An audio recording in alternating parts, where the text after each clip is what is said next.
Good evening all. Welcome back to my channel. आज के इस क्लास में हम करेंगे डेवलपमेंट का टॉपिक।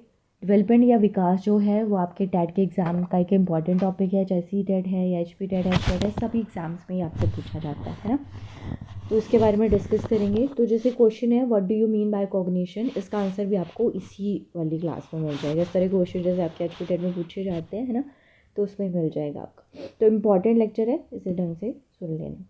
सबसे पहले बात करते हैं कॉन्सेप्ट क्या है डेवलपमेंट का। तो आपको सबसे पहले तो इसकी डेफिनेशन पता होनी चाहिए। ये एक ऐसी प्रोसेस है जिसमें ह्यूमन बींग्स के अंदर अलग अलग चेंजेस आते हैं, परिवर्तन आते हैं, और ये जो परिवर्तन है कॉन्सेप्शन से लेकर टिल डेथ रहते हैं। ठीक है, मतलब जब गर्भ धारण करती है माँ और मरने तक, तब तक ये हमारे अंदर चेंजेस चलते ही रहते हैं ना। तो जन्म से भी पहले ये चेंजेस की प्रोसेस शुरू हो जाती है। चेंजेस फिर कई तरह के चेंजेस हो सकते हैं, जैसे वो डोमेन जो है, क्षेत्र या प्रकार में हम बढ़ेंगे तो चेंजेस जो हैं वो फिजिकल हो सकते हैं, कॉग्निटिव, सोशल, इमोशनल, मोरल, मतलब ये सारे टाइप हैं विकास के, डेवलपमेंट के, है ना। तो इसमें एक चीज़ आपने याद रखनी है, ये निरंतर चलने वाली प्रोसेस है, लाइफ लॉन्ग प्रोसेस है, कॉन्टीन्यूटी में होती रहती है। ठीक है, गर्भधारण से लेकर मृत्यु तक होती है। और कैसी प्रोसेस है, चेंजेस की प्रोसेस है। बट एक चीज़ आपने ध्यान रखनी है कि चेंजेस बोला तो ऐसा नहीं कोई भी चेंज, है ना। ये जो चेंजेस हैं ये रिलेटिवली परमानेंट, अपेक्षाकृत स्थायी होते हैं। टेम्परेरी जो चेंज होगा, जैसे कई बार हम खाना ज़्यादा खा लेते हैं, पेट बड़ा हो जाता है, डाइटिंग कर ली, पेट कम कर लिया, तो आप ऐसा नहीं बोलोगे आप डेवलप हो रहे हो, आपका विकास हो रहा है। ठीक है, वो वाले चेंजेस, टेम्परेरी चेंज नहीं, रिलेटिवली परमानेंट जो चेंज आएगा उसे ही हम विकास या डेवलपमेंट कहेंगे। इसका आपने ध्यान रखना है। तो जिसमें पहला टाइप आता है फिजिकल डेवलपमेंट, शारीरिक विकास। मतलब हमारी बॉडी में जैसे हमारी हाइट बढ़ती है, हमारी बॉडी की शेप गेन करती है हमारी बॉडी, है ना, उसे हम किसका नाम दे देते हैं, फिजिकल चेंजेस का नाम दे देते हैं। तो इसमें जो है आपसे सीक्वेंस पूछा जाता है कि ये जो डेवलपमेंट है इसका सीक्वेंस क्या होता है। तो दो टर्म आपने याद रखनी होती हैं। एक आ जाता है सफेलोकॉर्डल सीक्वेंस ऑफ डेवलपमेंट, और दूसरा आ जाता है प्रॉक्सिमोडिस्टल।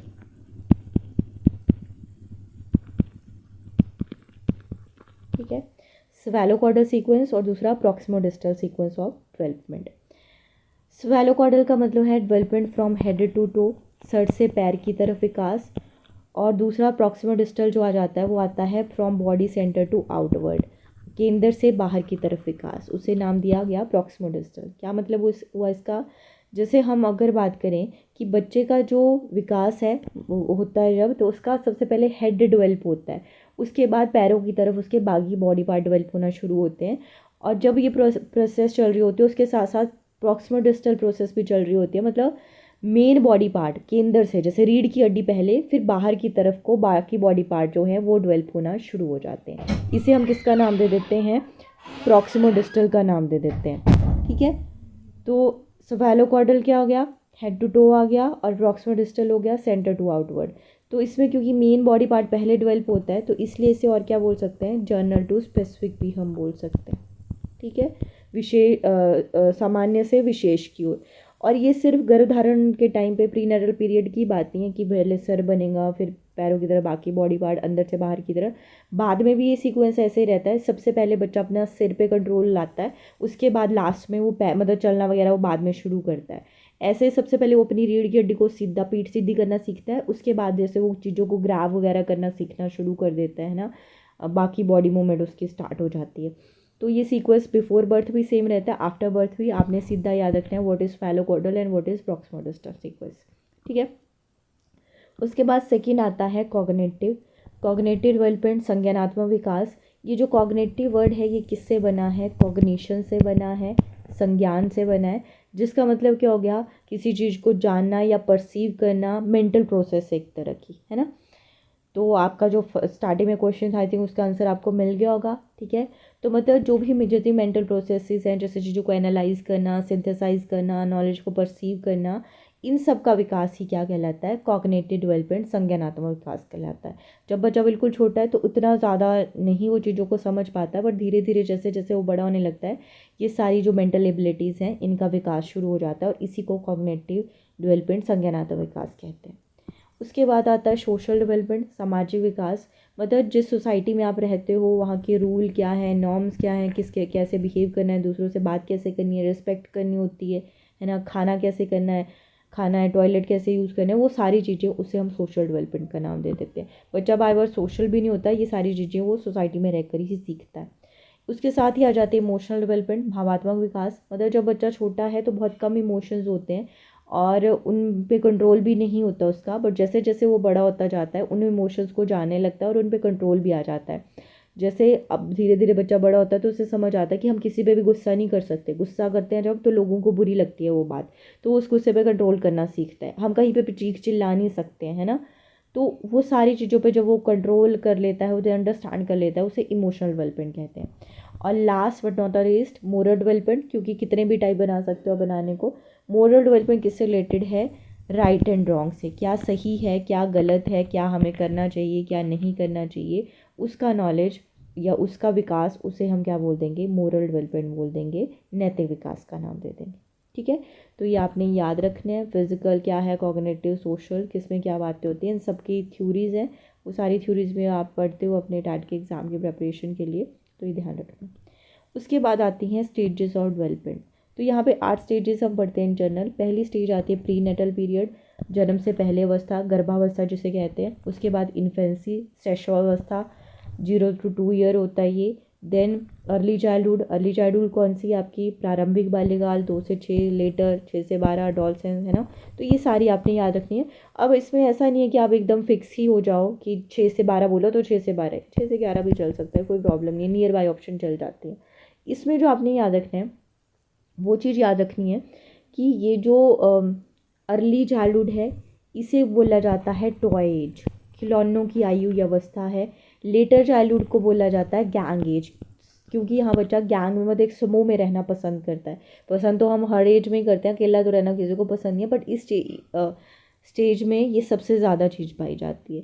और अडोलसेंस को कहा जाता है period of stress and storm, तनाव और तूफान की अवस्था। और ये टर्म किसने यूज़ की थी, किसने कहा था इसे ऐसा? स्टैनली हॉल है एक साइकोलॉजिस्ट, उन्होंने ये बात कही थी। ठीक है, तो याद रखना है स्टैनली हॉल ने अडोलसेंस को period of stress and storm कहा, क्योंकि हमारे अंदर हार्मोनल चेंजेस आ रहे हैं, बहुत सारी चीज़ों का स्ट्रेस है हमें, चाहे पढ़ाई का हो सकता है, किसी और चीज़ का, आइडेंटिटी का हो सकता है, तो बहुत तनाव और तूफान चलता रहता है हमारे दिमाग में। ठीक है, ये टॉय एज आ गई, ये गैंग एज आ गई, ये सारी चीज़ें आपने याद रखनी है यहाँ। ठीक है, अब इसमें एक और चीज़ याद रख लेनी है कि इन्फेंसी पीरियड को 0 to 15 डेज़ या 2 वीक्स का भी पीरियड मानना है, बट वो मानना है हरलॉक ने। हरलॉक ने भी डेवलपमेंट की थ्योरी दी थी, उन्होंने मानना है। तो इस तरह से कुछ क्वेश्चन पूछता है तो वो भी आपने याद रखना है। नेक्स्ट आते हैं प्रिंसिपल्स ऑफ डेवलपमेंट, सिद्धांत। सिद्धांत में जो पीछे चीज़ें पढ़ी वहीं से सिद्धांत निकल जाते हैं। जैसे कॉन्टीन्यूस प्रोसेस है, लगातार चलने वाली है ना, तो प्रिंसिपल ऑफ कॉन्टीन्यूटी बोल दिया। डेफिनेट ऑर्डर होता है, मतलब सबके साथ ये चीज़ होती है, एक दो लोगों के साथ ही, ओवरऑल सभी के साथ ऐसा ही होता है दुनिया में जितने भी लोग हैं। डेफिनेट ऑर्डर को फॉलो करते हैं, पहले हम इन्फेंट होंगे, फिर चिल्ड्रन होंगे, फिर हम अडोलसेंस स्टेज में जाएंगे, फिर अडल्ट बन जाएंगे, फिर ओल्ड एज में चल जाएंगे। सारे हम इसी ऑर्डर को फॉलो करते हैं, किसी के साथ कोई उल्टी चीज़ नहीं होती, आगे पीछे नहीं होता, है ना। तो इसलिए इसे भी प्रिंसिपल में रख सकते हैं। फिर आता है प्रिंसिपल ऑफ यूनिफॉर्म पैटर्न। हम सारे लोग जो भी ह्यूमन बींग्स हैं या जो भी एनिमल्स लिविंग हैं, हम एक यूनिफॉर्म पैटर्न को फॉलो करते हैं। मतलब जैसे हम ह्यूमन बींग्स हैं, हमारे बच्चे हमारी तरह होते हैं, हमारी तरह मतलब 2 आँखें, 2 कान, एक नाक, 2 लेग्स, ऐसे ही होता है। ऐसा नहीं किसी की 4 टांगे 4 हाथ हो जाएंगे, है ना। हम सारे लोग एक यूनिफॉर्म पैटर्न को फॉलो करते हैं। हम सारे लोग ये डायरेक्शन के पैटर्न को, जो पीछे स्फेलोकॉर्डल और प्रॉक्सिमल डिस्टल पढ़ा, उसे भी फॉलो करते हैं। सब में इंडिविजुअल डिफरेंसेस हैं, मतलब सेम होते हुए भी एक दूसरे से अलग हैं, चाहे देखने में हो, बात करने में हो, बिहेव करने में हो, इंटेलेक्चुअली हो, फिजिकली हो, है ना, सोशली हो, कैसे भी हो, इंटरेस्ट के तौर पर हो, किसी भी तरीके से कोई भी दो लोग इस दुनिया में एग्जैक्टली सेम नहीं होते। हम सारे लोग डिफरेंट रेट से भी डेवलप करते हैं। जैसे कोई जल्दी लंबा हो जाता है, कोई थोड़ा लेट होता है, किसी की मेंटल डेवलपमेंट पहले हो जाती है, किसी की थोड़ी स्लो होती है, किसी की कभी होती नहीं, है ना। नेक्स्ट आता है प्रिंसिपल ऑफ स्पाइरल डेवलपमेंट। मतलब ये जो डेवलपमेंट है ये सर्कुलर या स्पाइरल होती है, वर्तुलाकार होती है, क्योंकि जब जैसे जैसे हमारी वर्टिकल मतलब जैसे हम हाइट बढ़ रही है उसके साथ साथ हमारी विड्थ भी थोड़ी बहुत बढ़ रही होती है। तो ये वर्टिकल और हॉरिजॉन्टल दोनों चीज़ें साथ में होती हैं, इसलिए इसे स्पाइरल कहा जाता है। कभी भी आंसर लीनियर रेखीय ऐसा नहीं करना है, वर्तुलाकार या स्पाइरल सर्कुलर आंसर करना है आपने। लास्ट आता है principle of heredity and environment. ये किस तरह रिलेटेड है डेवलपमेंट से, उसके लिए जानना होगा व्हाट इज़ हेरिडिटी। तो हेरिडिटी किसे कहते हैं? जो जीन्स के थ्रू पेरेंट से बच्चे में गुण या ट्रेड्स आते हैं उसे हम किसका नाम दे देते हैं, हेरिडिटी का। और आफ्टर बर्थ हम जिस भी चीज़ के कांटेक्ट में आते हैं वो आ जाता है हमारा इन्वायरमेंट, है ना। तो इसके ऊपर एक बहुत बड़ा डिबेट चलता है कि कैसे ये डेवलपमेंट से रिलेट हैं, उसे इन्फ्लुएंस करते हैं। तो कुछ लोग हेरिडिटी की साइड हो गए, कुछ साइकोलॉजिस्ट, कुछ इन्वायरमेंट की साइड। कुछ ने बोला बच्चे के विकास के लिए हेरिडिटी ज़्यादा इंपॉर्टेंट रोल प्ले करती है, कुछ ने बोला नहीं डेवलपमेंट ज़्यादा इंपॉर्टेंट रोल प्ले करती है। हेरिडिटी वाली साइड थे, उन्होंने बोला कि हम जैसे दो भाई बहन का एग्जाम्पल लेते हैं, वो डिफरेंट टाइम पे पैदा हुए हैं तो उनकी हेरिडिटी अलग है, जीन्स क्योंकि अलग मिले हैं उनको। तो मतलब उन्हें अगर हम सेम इन्वायरमेंट दे देंगे, हाँ सर, सब चीज़ें मतलब एग्जैक्टली सेम प्रोवाइड कर देंगे, तो क्या वो सेम हो जाएंगे? बताओ, नहीं होगा ना ऐसा। आपने देखा होगा अलग अलग चीज़ें होती हैं, सब कुछ सेम मिलने के बाद भी हम मेंटली, फिजिकली, सोशली अलग हो सकते हैं, ठीक है। क्यों? क्योंकि जीन्स अलग है, हेरिडिटी अलग है। दूसरे ने इन्वायरमेंट के साइड थे जो उन्होंने एग्जांपल लिया ट्विंस के। उन्होंने बोला जो आइडेंटिकल ट्विंस हैं उनकी तो जीन्स हेरिडिटी सेम है, तो उनको इन्वायरमेंट अलग दे देते हैं हम, है ना। एक को यहाँ जैसे नॉर्थ इंडिया में बड़ा हो रहा है, दूसरा साउथ इंडिया में बड़ा हो रहा है, तो क्या वो सेम हो जाएंगे क्योंकि हेरिडिटी उनकी सेम है? नहीं। क्यों? क्योंकि सोसाइटी का असर भी पड़ेगा। सोसाइटी कैसी मिल रही है, हमारे आसपास के लोग कैसे हैं, हमारी फैमिली कैसी है, हमारी कंट्री कौन सी है, इकोनॉमिकल, सोशल, हर एक चीज़ जो क्या करती है हमारी डेवलपमेंट को इन्फ्लुएंस करती है। मतलब इन्वायरमेंट कैसा मिलता है वो भी मैटर करता है। तो फिर अल्टीमेटली कंक्लूड किया गया कि जो डेवलपमेंट है वो प्रोडक्ट है हेरिडिटी एंड इन्वायरमेंट का, मतलब दोनों ही इक्वली इम्पॉर्टेंट है। तो ये जो हेरिडिटी वर्सेस एनवायरनमेंट डिबेट चला, इसमें लास्ट में कंक्लूजन निकला कि दोनों ही इक्वली इन्फ्लुएंस करते हैं बच्चे के विकास को। बच्चे के अच्छे विकास के लिए दोनों ही बेहतर मिलना बहुत ज़्यादा ज़रूरी होता है, ठीक है। तो इस डिबेट को एक और नाम से भी जाना जाता है, नेचर वर्सेस नर्चर डिबेट भी बोला जाता है इसे, प्रकृति बनाम पोषण। और इसमें आपसे क्वेश्चन पूछ लिया जाता है what is nature and what is nurture. तो इसका आंसर आप मुझे करना कि इसमें नेचर क्या होगा और नर्चर क्या होगा, ठीक है। हेरिडिटी है नेचर या इन्वायरमेंट है नेचर, हेरिडिटी को नर्चर कहेंगे या इन्वायरमेंट को नर्चर कहेंगे, ये आपने आंसर करना है मुझे, ठीक है। बाकी प्रिंसिपल और हेरिडिटी भी याद रख लेना, जिसमें आप याद रखना कि बेसिक यूनिट जो है हेरिडिटी की जीन्स को कहा जाता है। तो जब मदर कंसीव करती है कॉन्सेप्शन के टाइम पे मेल और फीमेल क्रोमोसोम्स पेयर बनाते हैं। मेल के पास भी 23 क्रोमोसोम्स होते हैं, फीमेल के पास भी 23। तो जब पेयर बनाएंगे, जोड़े बनाएंगे, वो भी 23 बनेंगे, जिसमें 23rd वाला रिस्पॉन्सिबल होता है जेंडर के लिए कि लड़का होगा या लड़की। अगर 23वां जोड़ा एक्स एक्स का बनेगा तो लड़की पैदा होती है और एक्स वाई का बनेगा तो लड़का पैदा होता है। ये चीज़ भी आप याद रख लेना, ठीक है। नेक्स्ट आता है relation between learning and development. Learning और डेवलपमेंट के बीच में रिलेशनशिप क्या है? तो डेवलपमेंट एक वास्ट कॉन्सेप्ट है। वैसे तो बहुत सारे साइकोलॉजिस्ट लर्निंग को भी उसके अंडर ही मानते हैं, बट बहुत सारे नहीं भी मानते। कईयों का मानना है डेवलपमेंट लर्निंग का पार्ट है। तो जैसे एग्जांपल लें कि अभी आप लर्न कर रहे हो, मतलब लर्निंग की वजह से आपकी कॉग्निटिव डेवलपमेंट हो रही है, मतलब लर्निंग पहले हुई फिर डेवलपमेंट हुई। बट जैसे ये चीज़ें सिखाने के लिए आपको पहले ग्रेजुएट, बीएड या जेबीटी ये सारा होना ज़रूरी है, तब आप ये सारी चीज़ें समझ पा रहे हो। मतलब पहले आपकी फ़िज़िकल और मेंटल डेवलपमेंट होना ज़रूरी है, फिर लर्निंग हो पाएगा। तो हम ये बोल सकते हैं कि हम एग्जैक्टली नहीं बोल सकते, कभी एक चीज़ पहले होती है कभी दूसरी, तो दोनों एक दूसरे के साथ अंतःक्रिया करती हैं, इंटर रिलेटेड हैं। दोनों ही लाइफ लॉन्ग चलने वाली प्रोसेसेस हैं, टिल डेथ दोनों ही चलती रहती हैं, है ना। तो लाइफ लॉन्ग है और दोनों मैच्योरिटी पे डिपेंड करती हैं, परिपक्वता पे ही दोनों डिपेंड कर रही होती हैं। ये आपने रिलेशन दोनों के बीच में याद रखना है डेवलपमेंट और लर्निंग के बारे में, ठीक है। तो अब इनसे रिलेटेड कुछ क्वेश्चन करते हैं अभी तक जो हमने करा। Developing pre number and number concept is the milestone to be achieved under dash domain of development. जैसे प्री नंबर या नंबर कॉन्सेप्ट डेवलप करना है तो ये किस डोमेन के अंदर आएगा? लैंग्वेज, सोशल, कॉग्निटिव या सेंसरी। तो ये क्या है? नॉलेज को परसीव करने से रिलेटेड ही है ना, परसीविंग या नॉलेज से रिलेटेड। तो ये किस में आ जाएगा? आपकी कॉग्निटिव डेवलपमेंट में आ जाएगा, संज्ञानात्मक क्षेत्र में आ जाएगा, ठीक है। नेक्स्ट है which of the following is false in understanding the term development. Development विकास के लिए जो गलत है वो आपने चूज़ करना है। It denotes structural and physical changes, it denotes improved acquisition of skills, it is not indicative by nature, या इट इज़ क्वालिटेटिव। क्या होगा इसका राइट आंसर? तो गलत जो है इसके बारे में वो क्या है? ये इंडिकेटिव नहीं होती, पता चल जाता है। जैसे आप सुना होगा ना कि कांटा कितना तीखा होगा, वो पहले से पता चल जाता है ना। तो मतलब वो उसे हम इंडिकेटिव होती है नेचर में, हमें पता चल जाता है ये पहले कि आगे चलकर बच्चे का विकास कैसे होने वाला है, मतलब प्रेडिक्ट किया जा सकता है इसे, है ना, ऐसा नहीं कि नहीं कर सकते हैं, ठीक है। तो ये बाकी तो सारी सही है, क्वालिटेटिव भी होती है, इम्प्रूव्ड एक्विजिशन ऑफ स्किल्स होती है, स्ट्रक्चरल फिजिकल चेंजेस आते हैं, बस ये फॉल्स है इसके बारे में, यही आपको बताना था। नेक्स्ट है progressive series of changes towards the goal of maturity of a child which result in a new ability is called.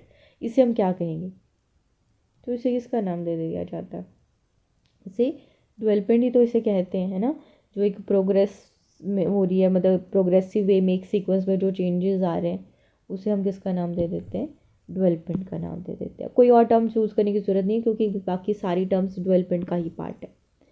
Next है how much child's cumulative brain development occurs prior to the age of 6। 6 साल से पहले पहले बच्चे की cumulative brain development कितनी हो जाती है, तो ये मैंने आपको पहले भी करवाया है, इसका आंसर आपने मुझे बताना है। हमारी जो नई एजुकेशन पॉलिसी 2020 में आई थी उसमें भी इस बात का विशेष ध्यान रखते हुए ही प्री स्कूल वाला कॉन्सेप्ट भी बनाया गया था, है ना।